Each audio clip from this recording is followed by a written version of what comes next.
आवाज़ आ रही है ना मेरी? बाबा साहब अम्बेडकर एवं तथागत गौतम बुद्ध जयंती समारोह समिति के माध्यम से आज यहाँ पे जो जयंती समारोह के उपलक्ष्य पर जो संबोधन कार्यक्रम आयोजित किया गया है, मैं समिति का सर्वप्रथम धन्यवाद ज्ञापन करता हूँ कि उन्होंने भगवान बुद्ध के जयंती के उपलक्ष्य पर यह कार्यक्रम आयोजित किया। साथ ही बाबा साहब भीमराव रामजी अम्बेडकर की जयंती का भी इसमें उन्होंने संयुक्त रूप से यह कार्यक्रम आयोजित किया। बाबा साहब का जो संविधान है, जो हमें बाबा साहब ने दिया है, जिस संविधान की बदौलत यह देश चलता है, वह संविधान की जो भूमि है वह भगवान बुद्ध के विचारों से ली हुई है, भगवान बुद्ध के विचारों से सिंचित है। क्योंकि 2500 साल पहले भगवान बुद्ध ने समूचे मानव समाज को, समूचे विश्व को मैत्री की शिक्षा दी, भाईचारे की शिक्षा दी। एक मनुष्य ने दूसरे मनुष्य के साथ मनुष्य का व्यवहार करना चाहिए, मानवतापूर्वक व्यवहार करना चाहिए। यह शिक्षा भगवान बुद्ध ने समाज को दी, यहाँ के लोगों को दी, और यह शिक्षा संपूर्ण विश्व भर है। और इसी शिक्षा के कारण भारत को समूचे विश्व में विश्व गुरु माना गया। यहाँ बुद्ध ने जो ज्ञान की परंपरा शुरू की, और वह ज्ञान सभी के लिए समान हो, सभी मनुष्य मात्र ज्ञान लेने के लिए जन्मे हुए हैं। किसी को जन्म के आधार पर, वर्ण के आधार पर, जाति के आधार पर, भाषा के आधार पर, लिंग के आधार पर आप मनाही नहीं कर सकते। जैसे प्रकृति ने सभी को समान रूप से अन्न दिया है, हवा दी है, पानी दी है, यह प्रकाश दिया है, वैसे ही ज्ञान यह समूचे मनुष्य मात्र के लिए बराबर दिया जाना चाहिए। भगवान बुद्ध की शिक्षा एक लोहित सूत्र नामक सूत्र है, त्रिपिटक में आया हुआ है। त्रिपिटक माने भगवान बुद्ध के जो वचन है उनका संग्रह त्रिपिटक में किया गया है। उसमें पहला पिटक सूत्र पिटक है, जिसमें बुद्ध की शिक्षाएं हैं। बुद्ध ने जो शिक्षा दी वह शिक्षा का संग्रह सूत्र पिटक में किया है। विनय पिटक माने डिसिप्लिन की बातें हैं कि डिसिप्लिन में कैसे रहना है, कैसे व्यवहार करना है, कैसे बोलना है, कैसे बातें करनी है, कैसे बैठना है, कैसे उठना है, कैसे काम करना है। ये सभी बातें डिसिप्लिन में आती है, उसको विनय कहा गया है। तो यह सभी विनय के संबंधी बुद्ध ने जो भी शिक्षाएं दी है, जो नियम बनाए हैं, वह नियम विनय पिटक में आते हैं। और तीसरा जो पिटक है अभिधम्म पिटक, वह मन की शिक्षा है। वो पूरा साइकोलॉजिकल उसमें जो है वह अध्ययन किया गया है कि मन कैसे काम करता है, क्यों काम करता है। तो मन का अत्यंत सूक्ष्म अध्ययन अभिधम्म पिटक में किया गया है।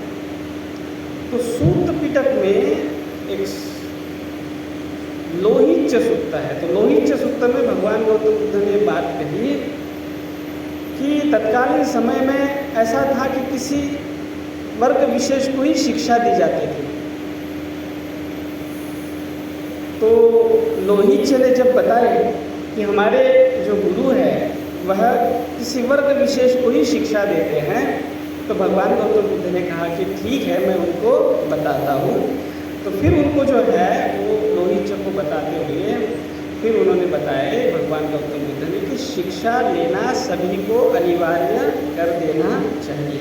शिक्षा का अधिकार सभी को होना चाहिए, प्रत्येक स्त्री को, प्रत्येक पुरुष को, वह चाहे किसी भी जाति में जन्मा हो, किसी भी धर्म में जन्मा हो, शिक्षा लेने का अधिकार है। तो बुद्ध ने 2500 साल पहले वो बात कही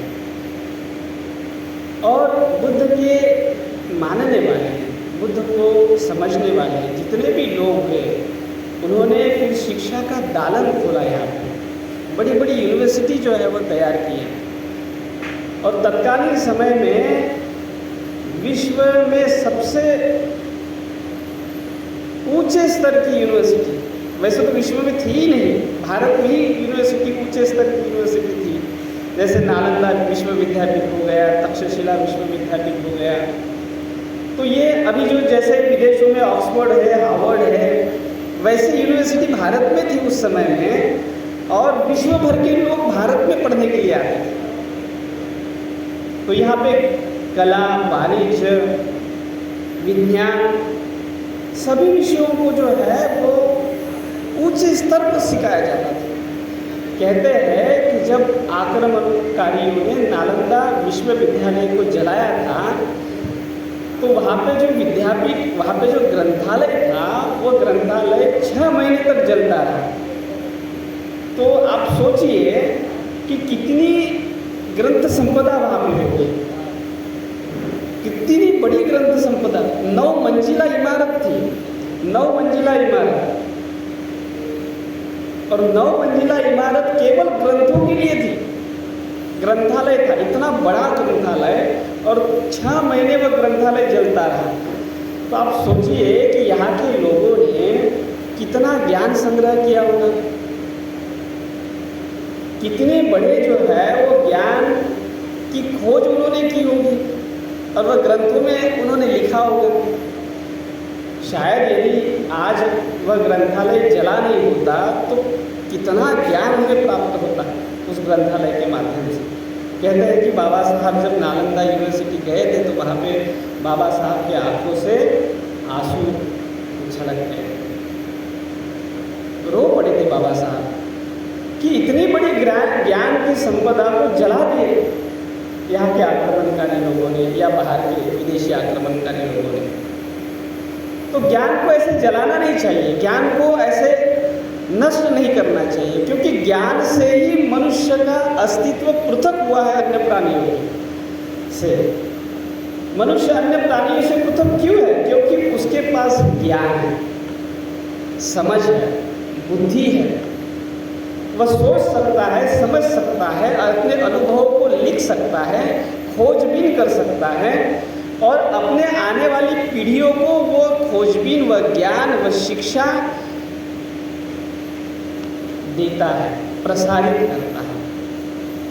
तो ये बहुत महत्वपूर्ण चीज़ है जो केवल मनुष्य को प्राप्त है, अन्य प्राणियों को प्राप्त है क्या? केवल मनुष्य के पास वो प्रकृति ने वह चीज़ दी हुई है, केवल मनुष्य को दी है। लेकिन मनुष्य के मन में दूसरा भी एक आयाम है, क्योंकि मन में जो है, मन के कारण मनुष्य है। मनुष्य की व्याख्या ही इस प्रकार से की है पाली भाषा में, मनो उसन्नग इति मनुष्य, जिसका मन उन्नत है वह मनुष्य। अब ये उन्नत मन में जो है वो विकार भी आ जाता है। तो मन जो है वो विकारी भी है, वो सकारी भी है, सकृत भी है और विकृत भी है, अच्छा भी है और बुरा भी है। तो जो बुरा मन है वह नष्ट करना चाहता है और अच्छा मन निर्माण करना चाहता है। बुरा मन आलस करना चाहता है, अच्छा मन कष्ट करना चाहता है, परिश्रम करना चाहता है। बुरा मन जो है वह विध्वंसकारी होता है, वह हिंसा को जोर देता है, हिंसा होनी चाहिए। रक्तपात करने में जो है वो विश्वास रखता है। वो अच्छा मन अहिंसावादी होता है, वह चाहता है कि मैत्री हो, करुणा हो, आपस में भाईचारे से लोग रहे, एक दूसरे के साथ मिलजुल कर रहे, एक दूसरे की मदद करे, एक दूसरे के काम आए, यह अच्छा मन कहता है। और बुरा मन क्या कहता है? सब कुछ मुझे ही मिले, दूसरे को ना मिले, मैं हूँ चाहता, मेरे ही पास सब चीज़ें हो, दूसरे के पास न हो। तो बुरा मन ईर्ष्या करने लगता है, द्वेष करने लगता है, अन्याय करने लगता है।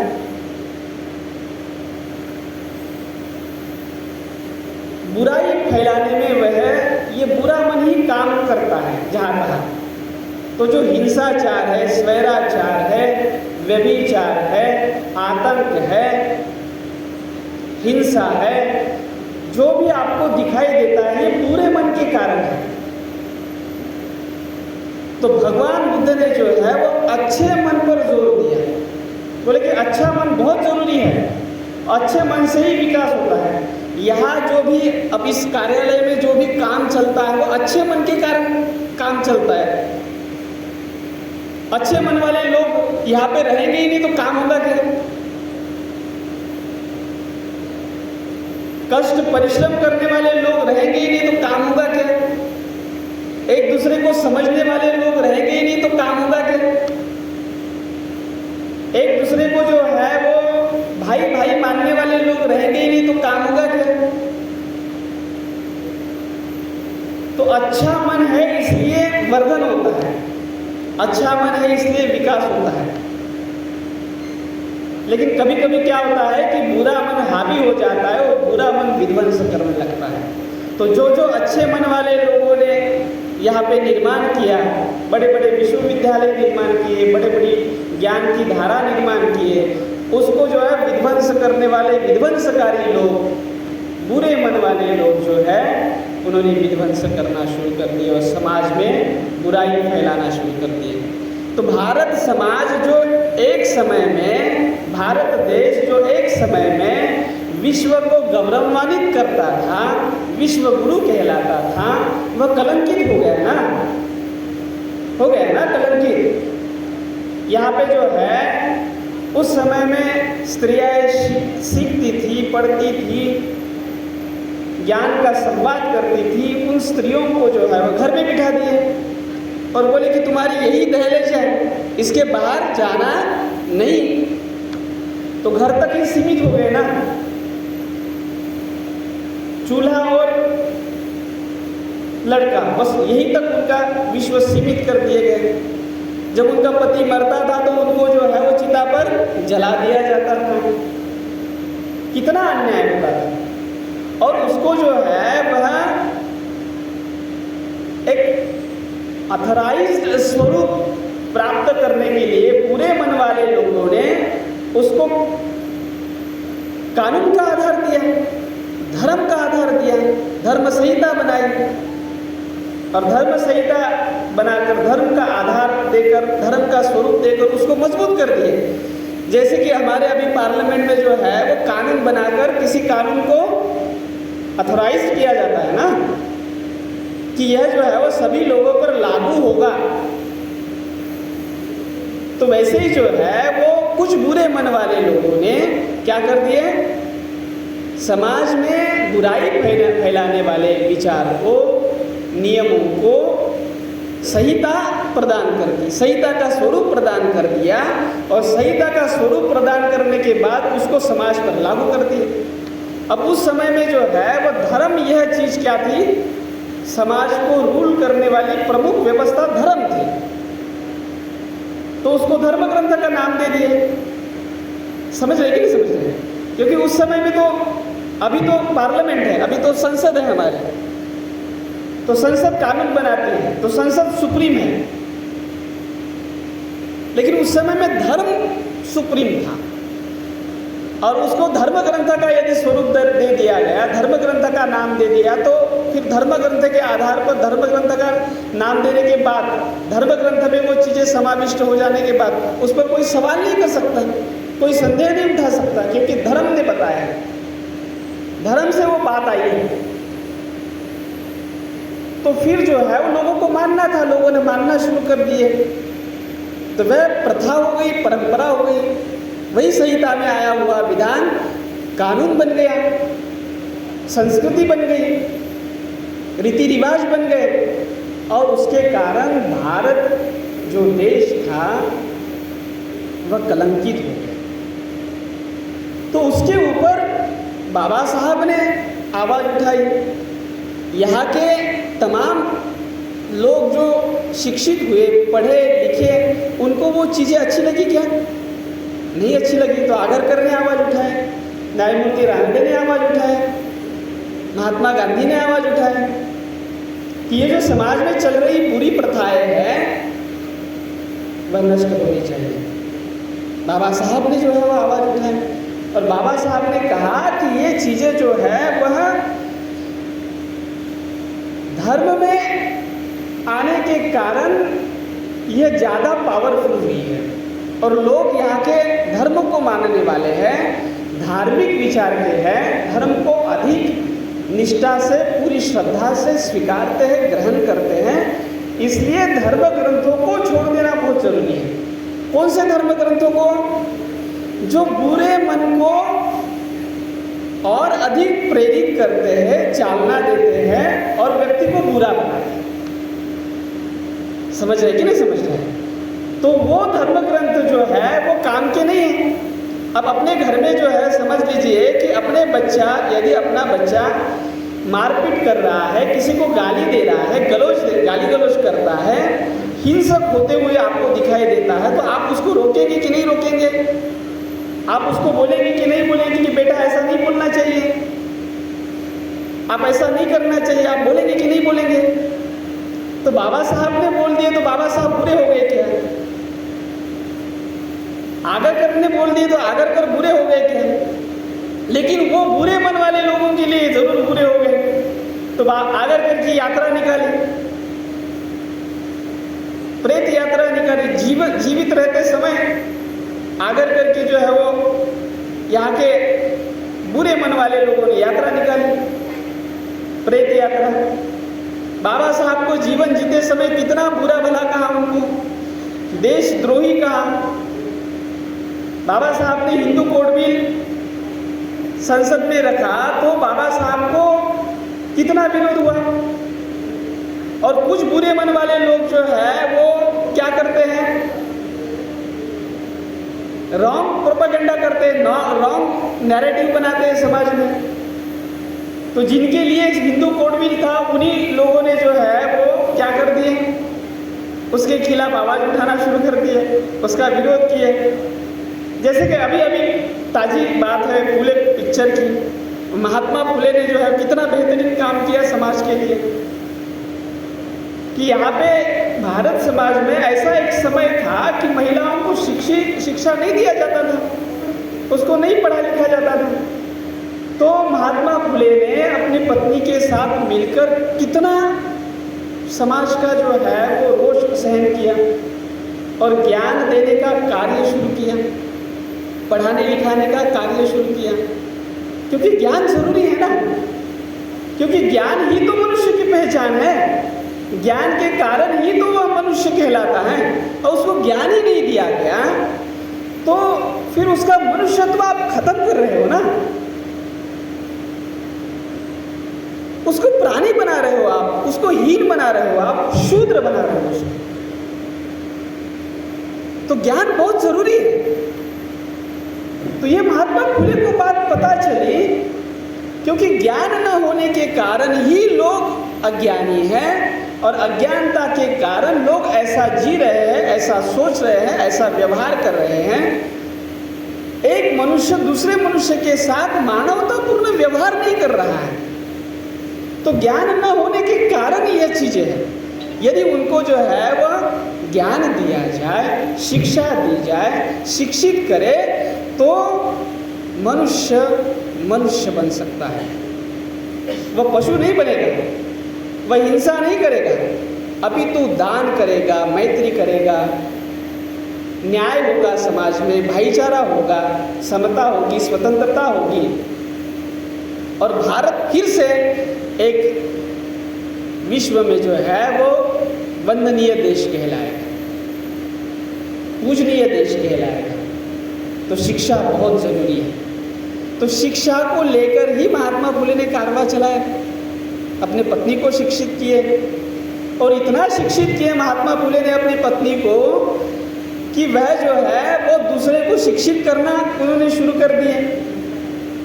और शिक्षा के साथ एक बहुत ज़रूरी चीज़ होती है, शिक्षा के साथ जो है ना करुणा होनी चाहिए। ये शिक्षा का जो है, जैसे कि आप सब्जी खाते हैं ना, तो सब्जी के साथ जो है वो लिक्विड चीज़ चाहिए होती है ना, पानी चाहिए होता है। आप भोजन करते तो भोजन के साथ पानी चाहिए होता है। तो वैसे ही जो है वो भोजन, यदि ज्ञान जो है वो रॉ मटेरियल है, तो उसमें नमी पैदा करने वाली चीज़ जो होती है वो करुणा होती है। बिना करुणा की शिक्षा कुछ नहीं है, वो शुष्क है, जैसे रेगिस्तान। तो महात्मा फुले ने जो है अपनी पत्नी को शिक्षित करते वक्त उसके मन में जो है वो करुणा भरी। तो करुणा कितनी महत्वपूर्ण है। करुणा से ही आप दूसरों के प्रति जो है वो सेवा कार्य में लग सकते। करुणा से ही आप, करुणा है तो दूसरे को अपने जैसा समझते हो। करुणा नहीं होगी तो आप नहीं समझेंगे दूसरे को। तो यहाँ पे लोग जो है वो इतना निष्ठुर हो जाते हैं, इतने क्रूर हो जाते हैं कि दूसरे व्यक्ति को जो है वो मरते दम तक मारते हैं, तो उसके मन में करुणा नहीं होती, इसलिए तो मारते हैं ना। नहीं तो एक थप्पड़ भी मारेंगे, और करुणावान व्यक्ति तो थप्पड़ मार भी नहीं सकता। समझे कि नहीं समझे? क्योंकि करुणा जो है वो भाव पैदा करती है कि दूसरा व्यक्ति भी मेरे जैसा ही है। तो संतोष देशमुख की हत्या हुई होती है, यदि करुणा होती तो संतोष देशमुख की ऐसी निर्गुण हत्या होती क्या? आप बताइए। हमारी बहन जो निर्भया है वह इतनी क्रूरता से मरती क्या? करुणा, ये देखिए, ये बुरा मन वाला मन, बुरा मन जो है ना वो ऐसे करुणा को जो है वो सुखा देता है मन में, और अच्छा मन जो है वो करुणा से मन को सिंचित करता है। तो शिक्षा के साथ करुणा बड़ी जरूरी है। तो बुद्ध का जो मार्ग है, बुद्ध का जो धम्म है, वह एक कौन शिला उसकी जो है वो ज्ञान है, प्रज्ञा है, तो दूसरी कौन शिला कौन सी है? करुणा है। समझ लीजिए, ज्ञान बिना करुणा से शोभा नहीं देता। जैसे कि आप जो है वो बिना कपड़ों से, बिना गहनों से, बिना श्रृंगार से आप जैसे शोभा नहीं देते ना, वैसे जो है वो ज्ञान बिना करुणा से शोभा नहीं देता। तो सावित्रीबाई फुले की करुणा देखिए, कितनी बड़ी करुणा थी कि कोई महिला जो है वो किसी पुरुष का शिकार होकर, वासना का शिकार होकर जो है वह गर्भवती हो जाती थी, तो दोष किसके ऊपर दिया जाता था समाज में? आज भी वैसे ही दिया जाता है। कुछ बुरे मन वाले लोग जो है वो ऐसा ही सोचते हैं। दोष किसको दिया जाता है?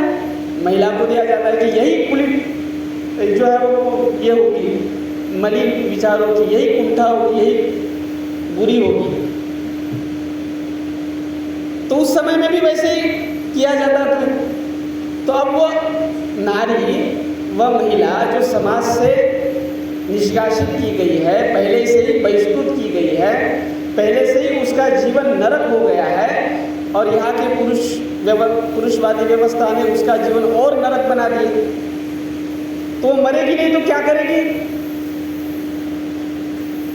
मरेगी नहीं तो क्या करेगी? तो करुणा देखिए, सावित्रीबाई फुले की करुणा देखिए, महात्मा फुले की करुणा देखिए कि उनको जो है मरने से बचा लिए, बोले कि मत मरो, तुम्हारे लिए हम व्यवस्था करते, तुम्हारे खान पान की हम व्यवस्था करेंगे, तुम्हारे डिलीवरी की हम व्यवस्था करेंगे, और तुम्हारे होने वाले बच्चों की भी हम व्यवस्था करेंगे। ये होती है करुणा। तो केवल ज्ञान हम लेते हैं और हमारे मन में करुणा ही नहीं है, तो फिर ज्ञान किस काम का? वह ज्ञान जो है वो बुरा बना रहा है, वह ज्ञान अच्छा ज्ञान नहीं है। और बुद्ध कहते हैं कि अच्छा ज्ञान लेना चाहिए, मन को अच्छे ज्ञान से सिंचित करिए और अच्छा मन बनाइए। सब पापस अकरण, उस समय में कहा भगवान बुद्ध ने सब पापस अकरणं कुशल स उपसंपदा, कि सब पापस अकरण माने पापी मत बनना है, पाप नहीं करना है। तो पाप अच्छे मन से करोगे या बुरे मन से करोगे? बुरे मन से ही होगा ना पाप। तो यहाँ पे क्या क्या है भगवान गौतम बुद्ध ने सब पापस अकरणं, पाप नहीं करना। तो पाप करने वाला बुरा मन होता है, तो बुरा मन नहीं बनाना है। कुशलस्य उपसंपदा, कुशल मन, अच्छा मन, उसकी उपसंपदा करे, उसका वर्धन करे, उसका विकास करे, उसको बढ़ाए। सचित्त परियोदपन माने स्वयं के चित्त को, स्वयं के मन को निर्मल बनाइए। किससे निर्मल बनाए? बुरे विचारों से, बुरे विकारों से, बुरी भावनाओं से अपने मन को स्वच्छ करिए। जैसे कि आप दिन भर कपड़े पहनते हैं तो मलिन हो जाता है ना कपड़े, तो आप शाम को जाकर कपड़े को धो देते हैं क्योंकि वो मलिन हो गया कपड़ा। नहीं तो एक बार कपड़ा ले लिया और वही कपड़ा आप पहनेंगे बिना धोए तो चलेगा क्या? तो मन भी वैसा ही है ना, सचित्त परियोदपन, धो लो मन को बार बार, क्योंकि हर रोज आपके मन में बुरे विचार आएंगे, बुरी भावनाएं आएंगी और वह आपके मन को बुरा बनाएंगे। समझे कि नहीं समझे? तो बहुत महत्वपूर्ण चीज है। तो बुद्ध की बात कितनी महत्वपूर्ण है?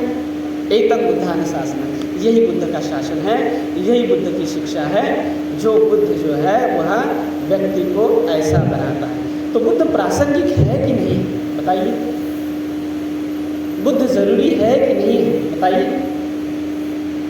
तो जिन्होंने बुद्ध को अपनाया वो विकसित हो गए, वो ऊंचे उठ गए, वह समाज में सम्मानित हो गए, उनका जो है वह विश्व भर में डंका फैला, उनका गजब हुआ। और जिन्होंने जो है बुद्ध को नकारा, बुद्ध को छोड़ दिए, उनका क्या हुआ है? पतन हुआ है। तो बुद्ध जो है वो अच्छा मन है, अच्छी बुद्धि है। बुद्ध कोई दूसरी चीज नहीं है, बुद्ध कोई ईश्वर नहीं है, कोई परमेश्वर नहीं है। बुद्ध बुद्धि है, प्रत्येक मनुष्य की बुद्धि है। इसलिए उन्होंने जो है वो बुद्ध नाम धारण किया है। उस समय में एक व्यक्ति आया था बुद्ध को पूछने के लिए।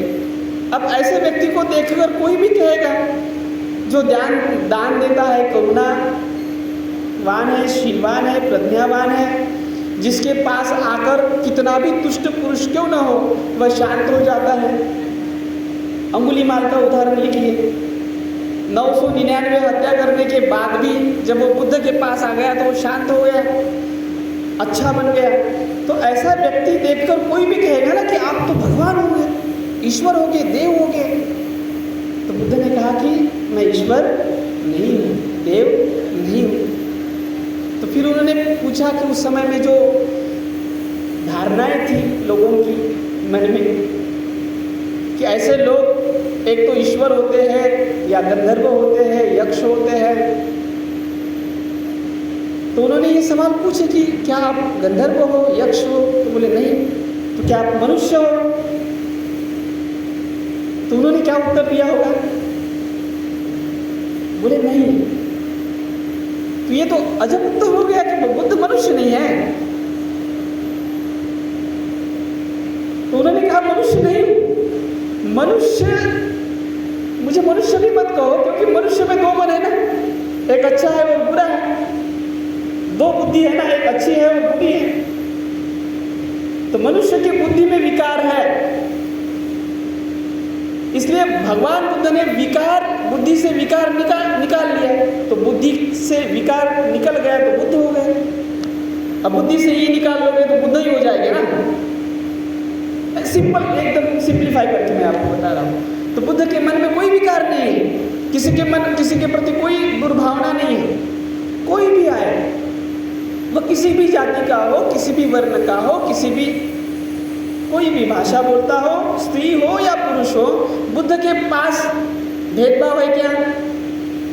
अब वो निचली जाति का नाई भी आए या उच्च पुनी बिंबिसार राजा है, मंत्री है, कोई भी आए, बुद्ध के सामने तो सभी समान ही है ना।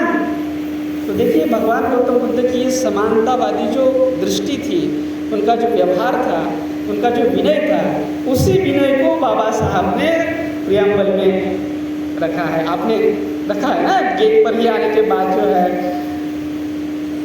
हमारे सर डायरेक्टर सर जो है वो बोल रहे थे कि डिप्टी डायरेक्टर सर बोल रहे थे कि वहाँ पे जो है वो हमने ये बनाया है प्रियम्बल। तो देखिए वहाँ पे समता तत्व है ना,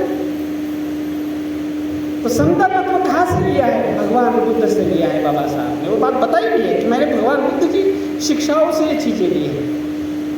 और भगवान बुद्ध की बुद्धि जो है वो विकार से रहित है, कोई विकार नहीं है उसमें।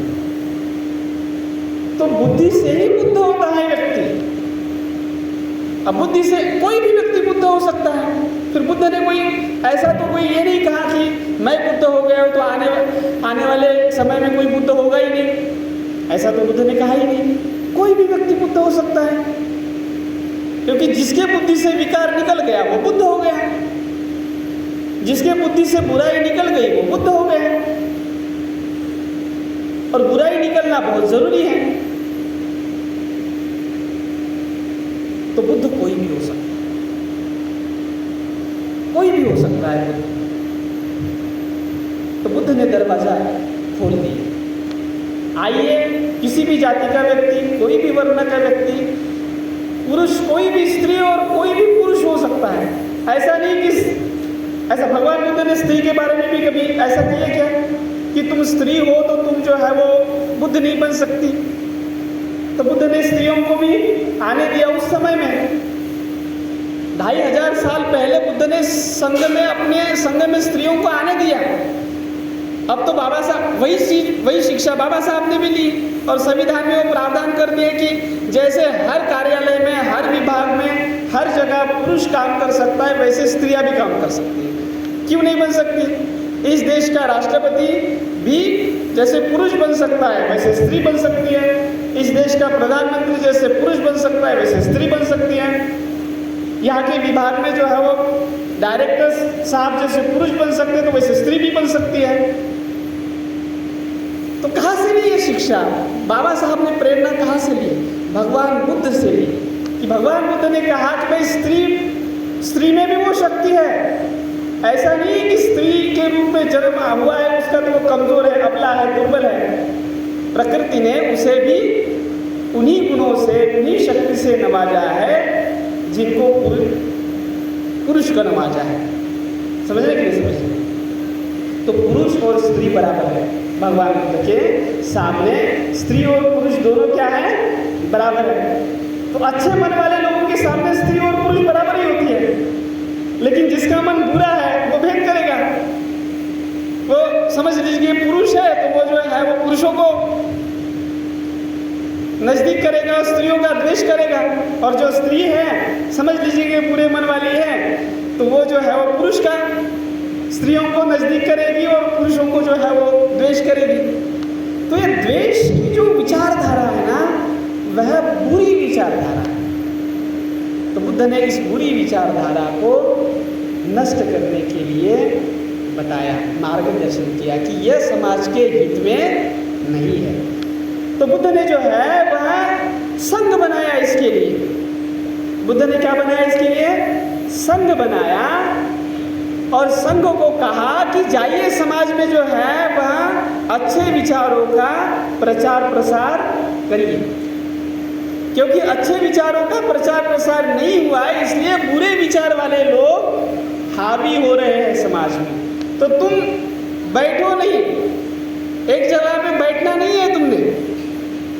क्योंकि अच्छे मन वाले लोग क्या करते हैं? घर में बैठे रहते हैं, देखते रहते हैं। उनको ऐसा लगता है कि भाई मैं अच्छा हो गया हूँ ना, तो मैं अच्छा होता हूँ, बाकी के लोग जो है वो करे अपना काम। तो अच्छे मन वाले लोग सामने नहीं आते, अच्छे विचार वाले लोग सामने नहीं आते, अच्छे मन वाले लोग जो है वो सामने नहीं आते। तो उसके माध्यम से क्या होता है? फिर बुरे मन वाले जो है वो अपनी मनमानी करेंगे ना। तो बुद्ध ने जो अच्छे मन वाले लोगों का संघ बनाया और उसको संदेश दिया। क्या संदेश दिया? चरथ भिक्षवे चारिकं बहुजन हिताय भोजन सुखाय। क्या बेहतरीन पद है ये, इतना बेहतरीन विश्व में कोई पद नहीं होगा कि चरत बिक्कवे, माने निकलो बाहर, घर में नहीं बैठना है, जाओ जगह जगह और बहुत जन के हित के लिए, बहुत जन के सुख के लिए आप विचरण करें। बहुत का मतलब होता है ज़्यादा से ज़्यादा, बहुजन का मतलब जो है वो ये नहीं होता है कि 85% वाला जो मामला है ना, वो नहीं होता है। अब कुछ राजनीति वाले लोगों ने जो है उसको अलग बना दिया, लेकिन पाली शब्द वो नहीं है। पाली का मतलब होता है बहु का मतलब होता है एक से ज़्यादा। तो किसी भी जाति का हो सकता है, किसी भी वर्ग का हो सकता है। जाइए और उसके मन को अच्छा बनाइए, अच्छे मन से सिंचित करिए और उसे अच्छा बनाइए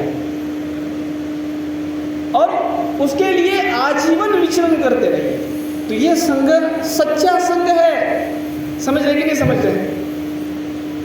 अब भगवान को देख अगर अच्छा संघ पैदा हो गया समाज में, तो बुरे मत वाले लोगों ने बुरे मत वाले लोगों का संघ बना दिया और उसको बोले कि जाओ समाज में और जितना तुम जो है वो बुरा बना सकते हो लोगों को, और जितना तुम जो है वो लोगों का मन बुरा कलुषित कर सकते हो, दूषित कर सकते हो, उतना करो। यह भी संघ काम कर रहा है समाज में। तो इसके कारण जो है वो भारत समाज की दुर्दशा हो रही है और अच्छे मन वाले लोग का संघ जो है वह और अधिक गति से काम करना चाहिए। कोई भी व्यक्ति, किसी भी जाति का, किसी भी वर्ण का, किसी भी धर्म का, किसी भी पंथ का व्यक्ति अच्छा मन वाला हो सकता है और अच्छे मन वाले लोगों का संघ तैयार करके भारत देश का फिर से भला कर सकता है।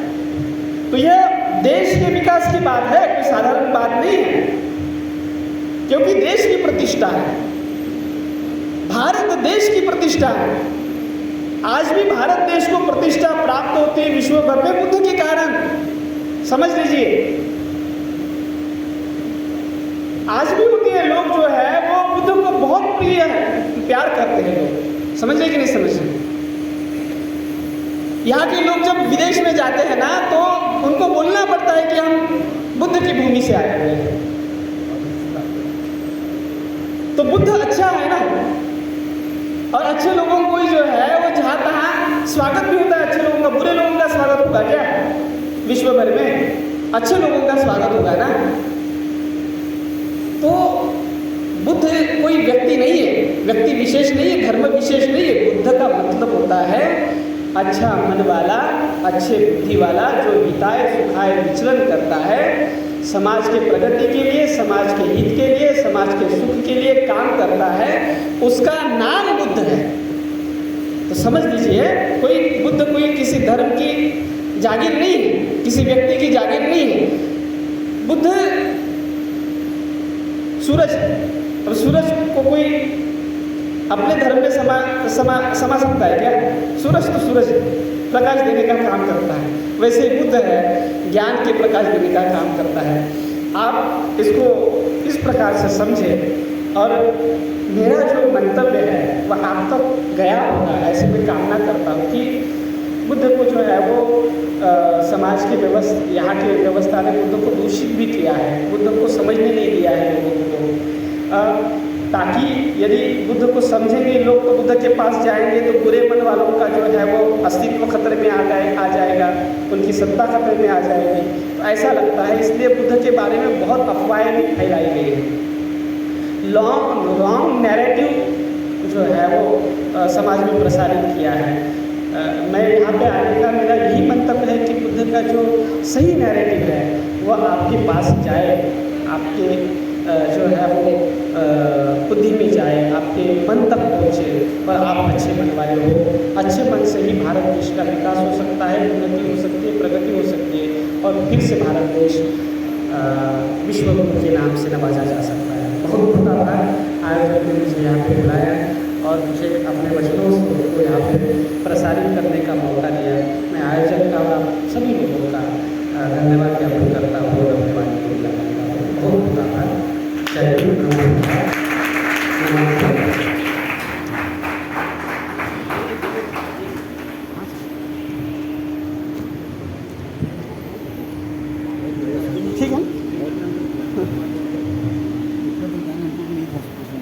आज के